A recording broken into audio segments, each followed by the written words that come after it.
It's an all NFC West NFC Championship game. Are you happy about that? Or are you kind of disgusted by that? Does it make you want to hurl? What from the divisional round should make Arizona Cardinals fans a little upset?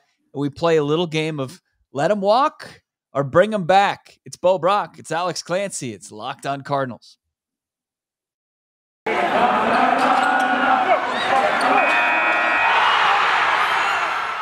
You are Locked On Cardinals, your daily Arizona Cardinals podcast. Part of the Locked On Podcast Network. Your team every day.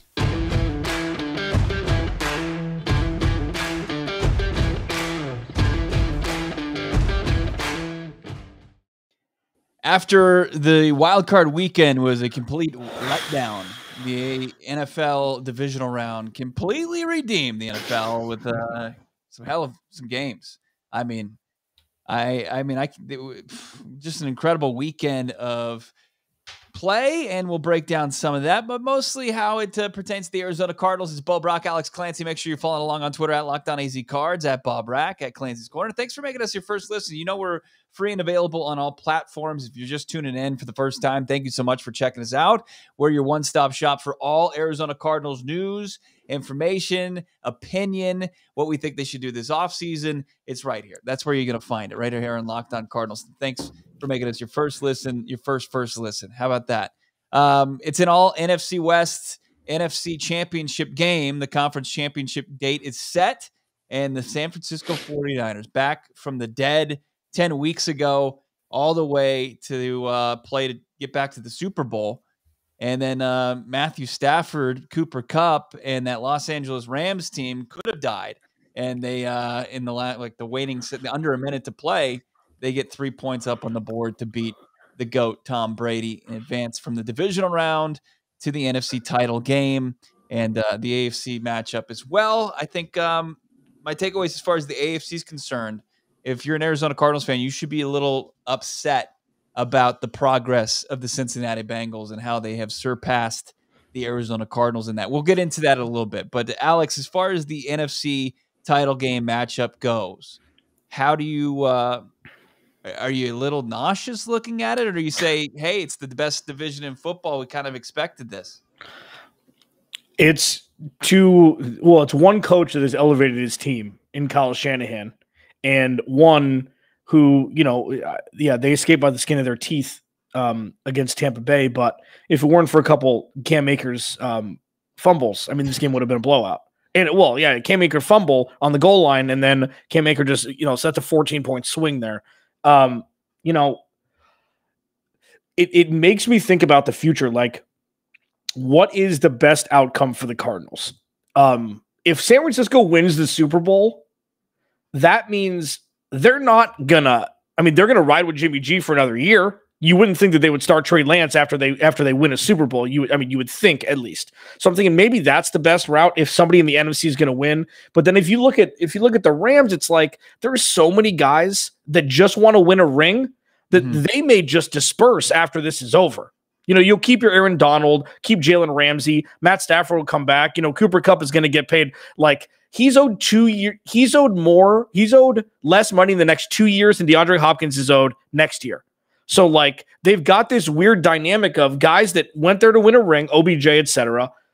So it's like, do you just rip the Band-Aid off now and hope they win? Because, we're just looking for the future for the Cardinals here. And I'm more worried about the 49ers for the future than I am the Rams. So I just don't know. My brain's melting. This is, scariest environment imaginable. I think that's justifiable. Justifiable. As far as the projectable future, controllable assets, the San Francisco 49ers have a scary group that they can move forward with. And it's finally delivering. And whether it's, the defensive line, whether it's Nick Bosa and that crew that were able to hold the Green Bay Packers to 10 points and basically pitch a shutout in the second half. It was very impressive. And, I completely agree. We poke fun at Kyle Shanahan a lot on this podcast, and the guy he's not been nothing short of masterful. And I know his offense scored no touchdowns in the divisional. You can poke fun, but Kyle Shanahan has done what's necessary, in the regular season and now in the postseason to just win, just find a way to win. And that's kind of the mantra of the organization. And as sexy as a fast start is, when I'm talking about the Arizona Cardinals, when you win, when it matters, that's a lot more fun. It's a lot more fun. And, from Shanahan kind of leaning on Deebo Samuel early in the season, putting him in a running back situation, I thought that was a brilliant move, and it really worked out for them. And it just completely, where their shortcomings were on offense, it made up for them. Just an impressive thing. And, they didn't find the end zone, as I said, but the special teams, they weren't very good special teams during the season. They were like 27th. They just had to be better than the Green Bay Packers. But, props the old flat brimmed Yeezy wearing Kyle Shanahan in his performance. By far, I think his best performance in the Bay Area. And it's got to be scary going forward, because if they don't hold on to Jimmy G, if they do trade him, and I understand like your point, but they could get assets from that, and they can continue to build on what they have if they wanted to move forward, because Trey Lance could run this offense. He just needs to take a little bit better care of the football. Like, he could hand the ball off to Deebo Samuel, Elijah Mitchell, and throw the ball a couple times, just like Jimmy G does. Yeah, no, it's true. Obviously you'd like to see somebody from the AFC win the Super Bowl at this point. Yes. Because that's the best case. And this isn't like, oh, I hope that the 49ers and Rams lose. It's not about that. It's about the future of the Cardinals. It's like, you never want to see a team in your division win a Super Bowl, because, as I mentioned before the playoffs started, that's free agent catnip. That is like striking while the iron's hot. Let's run it back again, the whole, Tampa Bay style. Like, you just don't want to see it happen. Right. You want to see a lopsided game or an ugly game in the NFC Championship game. Then you want to see either Joe Burrow or whoever wins the game Sunday night. We're recording this right after the Rams game. Like, just punish whoever comes out of the NFC. I think if it's the Rams are going to have the issue where heavy is the crown, and everybody's going to want anybody that was on that roster, and they'll pay a little bit more of a premium price for guys that it might be tough for them to retain. But when you have Aaron Donald, when you have Jalen Ramsey, when you have Cooper Kupp, and you have Matthew Stafford and McVay, because NFL rosters are so much bigger than NBA rosters, that's the equivalent of having 2 stars in the NBA. Like that, those are the guys that you're paying premium dollars to, that's going to take up the bulk of your salary cap. But when it comes down to it during the regular season, as it always happens, it's inevitable. Guys like OBJ are cut loose. And then when they're looking for new places to play, they're going to have that edge. Oh, I want to go play with that roster because they're always in win now mode. And you're like, okay, well, they don't have any draft capital. They survived this year. And then they're back next year. They're going to have more draft capital to start moving around to get, to stay competitive and in contention next year. So it's really incredible. And the Arizona Cardinals, as of right now, I can tell you this, they are going to be predicted to be third best in their division in 2022. That's just how it goes. Depending on what they do this offseason, unless they make some major moves, it would take some earth-shaking moves to change that up. Yeah. And it's I don't know. If they run everybody back in Seattle, they could be looked at as fourth. We have no idea what Seattle's going to do this offseason. It's the thing that bothered me the most about this is what Kyle Shanahan and Zach Taylor have done to elevate their teams when they needed to most. And that's something that's been severely lacking with the Arizona Cardinals. Now, it's not necessarily fair to Cliff Kingsbury. Both Kyle Shanahan and Zach Taylor both had NFL experience from a coordinator perspective before they took over head coaching job. Cliff Kingsbury didn't. So it just begs the question, why is he the head coach? But it's the same thing about elevating teams is what coaches do in important games. And the Cardinals were pretty much devoid of that down the stretch. So that's what pisses me off the most. For sure. Let's get more into that conversation, more about the Bengals and why, if you're a Cardinals fan, you should be a little salty about them punching their ticket to the conference title game in the AFC side of things. We'll get into that. But the more positive note, always a positive, Built Bar. Built Bar, the best tasting protein bar on the damn planet. It's already hoisting the Lombardi trophy as best tasting protein bars go. It's the best one, and there's no competition. Even candy bars can't compete with how tasty a Built Bar is. But here's what you get with a Built Bar that you don't get from a candy bar: nutrition, like legitimate nutrition. 130 calories, in most Built bars, 4 grams of sugar, 4 grams of net carbs, 17 grams of muscle packing protein, right where you want it, where you've got a candy bar. It's 240 calories, 30 grams of sugar, and dozens of net carbs. Save yourself some cash in the new year. You're trying to budget a little bit? Well, save yourself some shekels by going to Built.com. We got a little promo code for you. Our gift from Alex and myself, Locked15, Locked15, and you'll get 15% off your order. That's the promo code, Locked15, for 15% off at Built.com. I thought you were going to jump in there. I wasn't. Brack, Alex Clancy, Locked On Cardinals. A little energized on this Monday edition of the podcast. Thanks for making us your first listen. Premiering episodes on our YouTube page. Please subscribe if you haven't done so. If it's your first time checking us out on YouTube, thank you so much. We'd appreciate it if you hit subscribe. We're approaching 2K. We want to hit that number for the offseason. And, I think that if you're an Arizona Cardinals fan, Alex, you should be very salty that the Bengals rebuild was a year behind the Arizona Cardinals.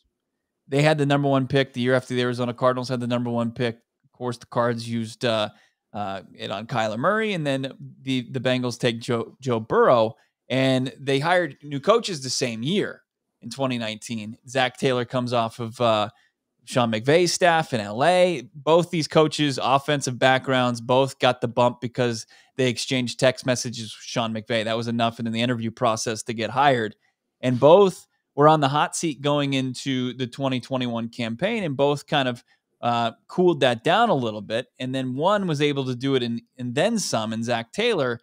And here's where you should be salty if you're an Arizona Cardinals fan. How the organization has kind of embraced Joe Burrow as their number 1 pick and done everything to help Joe Burrow on his side of the football, and it pay off. Now, I know that it wasn't the best offensive performance. He was sacked 9 times. He threw his first pick in 5 games, but he still had a 100-yard performance from the wide receiver that they decided to go with from his school that he played with in a national championship year, and Jamar Chase, who had the best rookie campaign of any wide receiver in the history of the game. And, they were able to kind of reconnect them, and they didn't miss a beat, where it's like, the Arizona Cardinals did the exact opposite. They had an opportunity, the exact opportunity in the second season for their quarterback to couple him with his favorite receiver in the college ranks in CeeDee Lamb, and they decided to go on the defensive side of the football. And then they doubled down the next year. And, it's interesting to kind of see just that you can see an organization that was in a year behind you surpass you because they did the things that you were unwilling to do, and see it we don't know how it's going to work out, but now we're seeing how it works out with the Bengals. Yeah. I mean, you could see that the offensive line, I think Joe Burrow got sacked 9 times on Saturday. So, I mean, it's 6-1, but yeah, Joe Burrow seems to be the guy there, and Jamar Chase, yeah, he got his dude. That doesn't necessarily bother me as much as Zach Taylor just, I keep using the phrase elevating his team, making his team, like putting his team in the best position to win on game day. And they didn't play great against Tennessee. It was kind of ugly early on. And then Joe Burrow just kind of took over. And I don't know if there's a direct comparison, because Kyler Murray's offensive line was pretty damn good the majority of the season.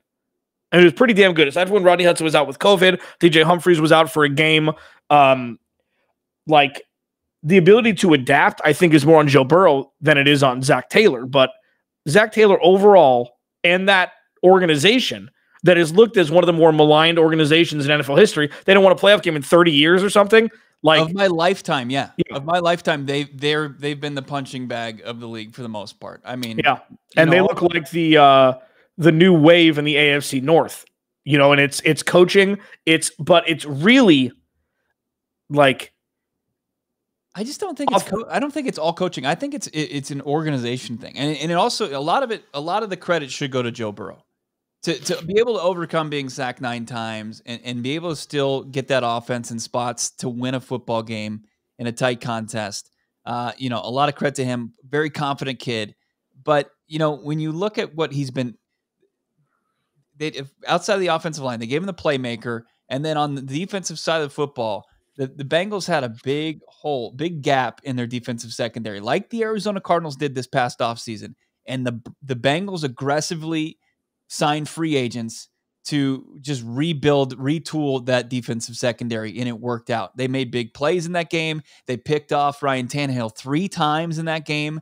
And, the Arizona Cardinals, they basically did nothing. I mean, they drafted the 4th round pick. They drafted a 6th round pick, and they brought back Robert Alford after releasing him like a couple weeks earlier, a guy who hadn't played 2 weeks. I mean, I think it comes down to like, one, having the players, also having a quarterback. Like Joe Burrow has now, through playoff games, Alex, has been sacked 60+ times this season. 60. And then if you look at the stats as far as how many yards he loses per sack, like Kyler Murray is actually pretty close to Joe Burrow, and he was sacked half the times. And I just think that's a big thing. Like you're not chasing 3rd and 17, 3rd and 18, 3rd and 19. If you get sacked on 2nd down to go into 3rd down, it's not like an unbelievable amount of yardage that you have to get. It's on the quarterback play. It's on the general manager. And also I appreciate Zach Taylor. They're like, what do you think? Are you guys ahead of schedule? And he's like, look, it's the NFL. There is no schedule. We're good now and we're winning games. And I think that's the difference between them and the Arizona Cardinals, where the Arizona Cardinals are like, hey, we're cool with taking baby steps. This is a process. Where the Bengals are like, we're just going to win. We're good. Yeah. No, it's true. It's true. It's and they went through some issues early on. I think they won a handful of games to start the season, and then they dipped, and then they came back. Like, it's shown, and the teams that are still in the playoffs all lost bad games early. Mm-hmm. Like, and it's wild. And obviously you never want to lose. You want to go 18-0 every year. Don't give me or 17-0. Don't give me this more locker. Like, oh, it's good to win once in a while. It's good to lose once in a while. No, it's not. Shut up. Like, it's, but like what's happened is these people have gone through the ringer. These teams have gone through the ringer early in the season. And look at the 49ers. 49ers had, they were 1 half away from not making the playoffs. And there's a team like that every year that seems to just get hot at the right time. You want to play against Deebo Samuel right now? I don't think so. Like, there's just, and then if you're either Buffalo or Kansas City, do you want to play against the Bengals right now? All they do is get chunk plays down the sideline to one guy when everybody knows it's going to happen.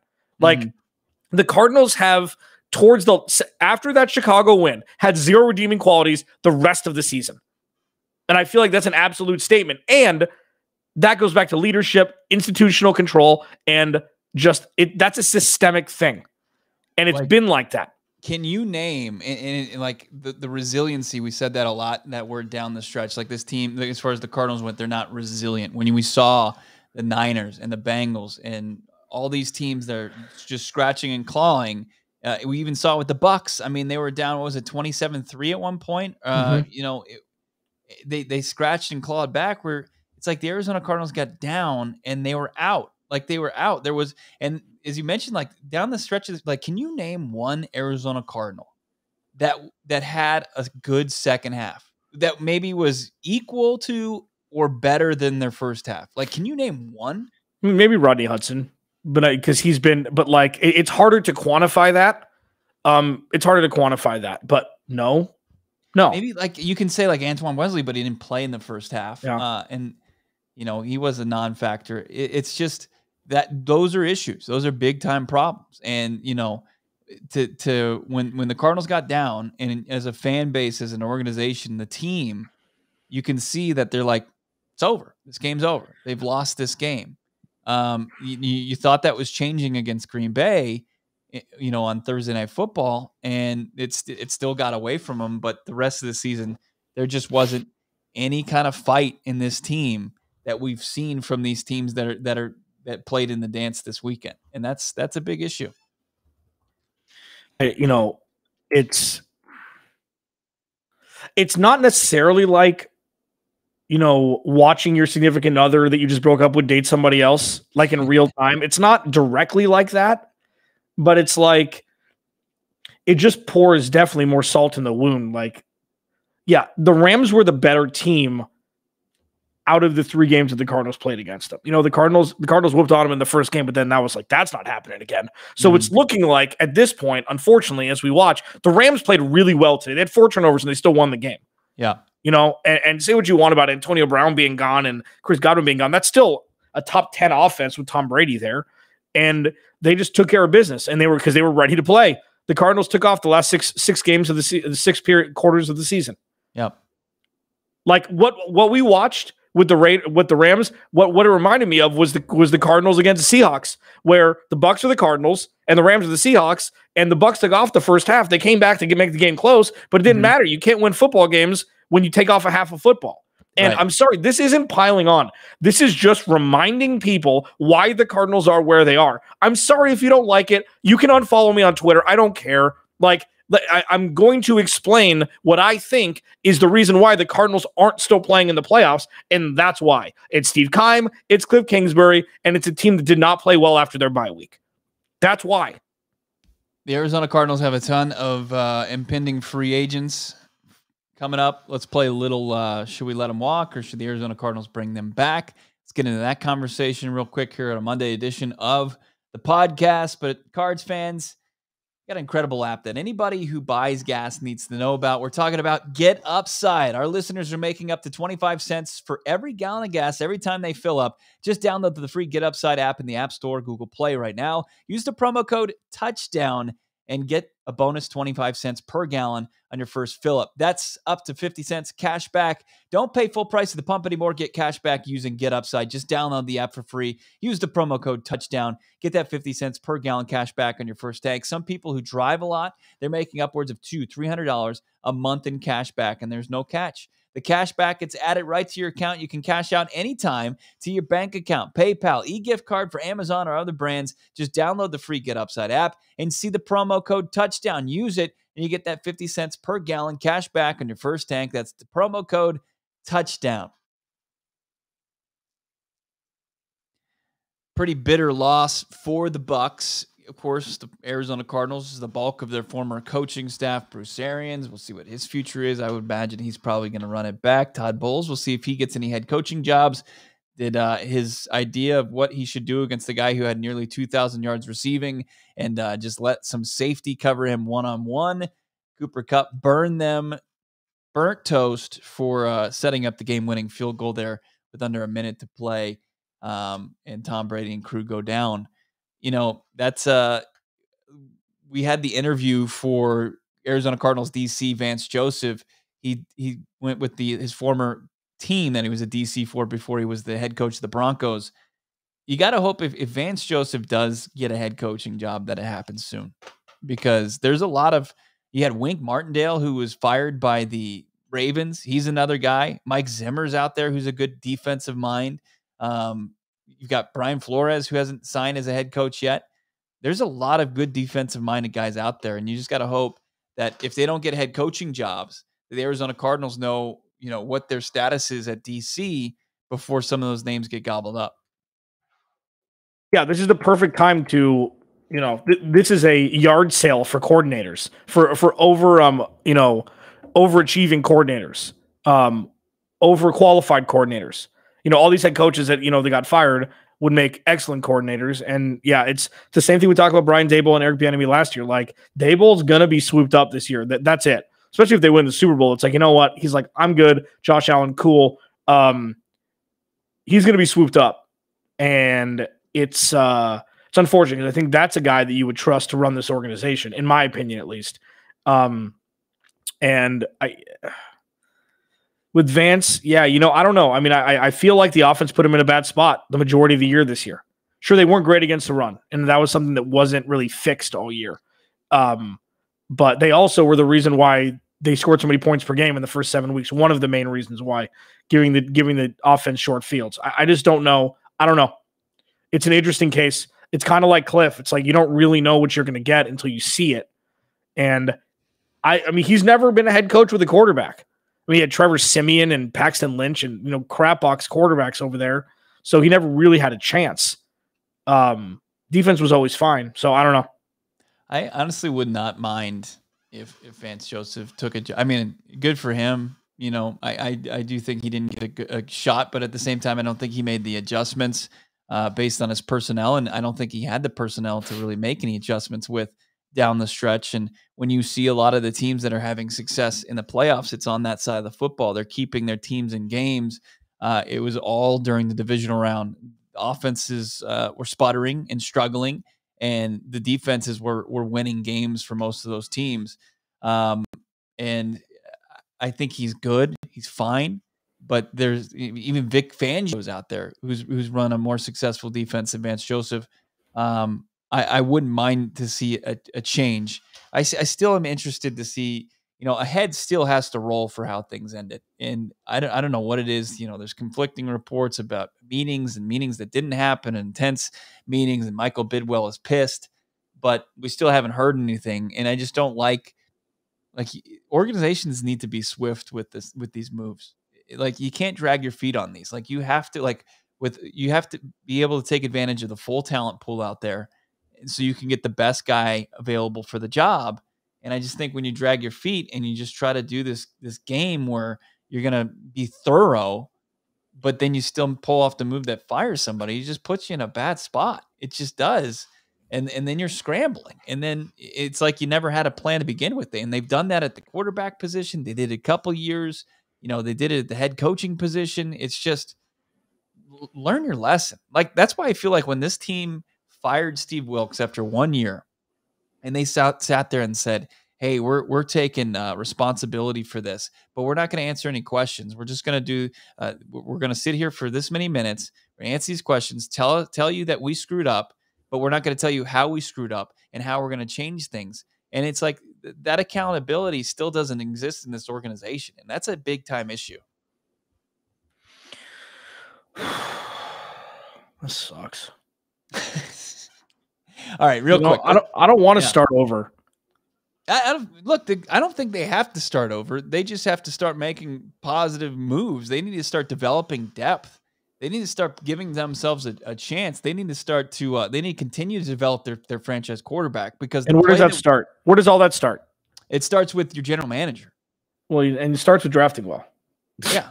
The guy making the picks. Yeah. I mean, sure, you can do the Sean McVay. Who cares? They've made it to a Super Bowl. Okay, they're in another NFC Championship game. You cannot compare yourself to Sean McVay. Les Snead, sure, was on his way out. And you know what? Jared Goff happened to work. They drafted Todd Gurley. That worked for a little while. Aaron Donald's the greatest defensive player maybe we've ever seen, at least from that position. They've traded away their entire future to maybe win a Super Bowl or two, and then they're going to be, decimated because they're not going to have any young talent. But the Cardinals have had all their picks, and they've still stunk it up in the draft in the first round. And that's where it starts. Inexpensive, young players to build around. And it's just something that they just completely punt on. And not having heard from Steve Keim at all since they've lost, that is just, it's soft, and it's the Arizona Cardinals. It's not taking any responsibility. It's not. And it's basically leaving, letting people just make their own assumptions or decisions about who should be accountable. I mean, I'm sure he has no problem with Cliff taking the bulk of this blame. I'm sure but he's just as much, if not more, to blame for their downfall because of how poorly that roster, what they had to deal with at the end of that season. Both sides of the football. It was a mess. Now let's take a look at these things. As far as some of the guys that Steve Keim's going to have to make the decision on, we're only going to have a couple here, and we're going to have deeper discussions, especially I think the running back room. We'll get into James Conner, Chad Edmonds. I think that's maybe a podcast worth of discussion. But Chandler Jones, watching Von Miller make big plays in the last couple of weeks, it's like he played with such a larger fire than Chandler Jones did down the stretch. And it's just it's tough to tell when you look at the stats, but when it matters most, I didn't see much from Jones down the stretch to merit him getting big guaranteed dollars at his age going forward. I think you let him walk and test the market. Yeah, but he's a guy just that once he puts on another jersey, he's going to Calais Campbell it. I know they're not the same exact player, but it's one of those things where if he goes to the Ravens or if he goes to Pittsburgh or if he goes somewhere with really good defenses, he's going to have 10 sacks next year. I mean, it's just it's the devil kind of situation. I'm not saying him perfectly. It's just a phrase. At this point, 2 for 35 with 18 guaranteed over 2 years. I don't. It could be a lot worse. And if they don't have him, Their pass rush is null. Yeah, they're going to have to rework it. Absolutely. They're going to have to rework it. They're going to have to rework a bunch of position groups because it fell flat. And, we're still looking at a defensive secondary that's not good enough. The pass rush is something that they're going to have to figure out. It's like you only have so many draft picks, right? You can't draft a guy at each position, especially with the guy making the decisions. But like Chandler Jones, like as you said, if he gets double-digit sacks, we know what that looks like. You know what that looks like how big of an impact it is there. And like to be scared, like that kind of creates a crutch for this organization. And we've seen them do that and lean on a crutch on certain positions to where they don't really make the moves necessary for the future because of that. And I'm looking at the wide receiver room. Yeah. I mean, yeah, and I know we got to get out of here soon, but like the big button one, I mean, DeAndre Hopkins has a $25 million cap hit next year. There's an out after next year. So if he wants to restructure, that's the word that no player wants to talk about unless they can get more guaranteed money on the back end. But that means that DeAndre Hopkins is going to be 30. Like, I still think that when he's healthy, he's a top 3 receiver in the league. I do. Yeah. Now, just because the cap hit's big doesn't mean you can't work around it. Like, you just got to figure it out. But you want him to play the next couple of years for the Cardinals. Otherwise, as you mentioned, this offense is, where's it going to come from? Right. So that's just another uncomfortable thing. It's like you can't. This is why you draft well. So you don't have to worry about free agents and trading for players and giving away draft picks. That's why you draft well. And don't overpay people just because it's so Jerry Jones like with Steve Kymans. Oh, he played 3 good games. Give him $100 million. I was right. Yeah. We saw with David Johnson. We did. Yeah, we did. So when you look at the running back room, that's going to be an interesting one to kind of follow this offseason. We'll have more conversations about that. We'll look at the tight end as far as Zach Ertz. I need wide a beer. Receivers. You've got 2 key wide receivers that could exit Arizona, and AJ Green and Christian Kirk. We'll get into all those conversations, plus your backup quarterback and a lot of the guys on the defensive side of the football that we haven't even touched on. Bo Brack, Alex Clancy. Follow along on Twitter at Locked On AZCards, at Clancy's Corner, and at Bob Brack. Thank you so much for making Locked On Cardinals your first listen each and every day. Please subscribe to our YouTube channel. And, of course, now that you've listened to Locked On Cardinals, make Locked On Bets your second listen. Get all the insight from your boy Q and Lee Sterling for the upcoming conference championship games. Can't wait for it. All right. Talk to you guys on Tuesday. Is it 2022 yet? It is.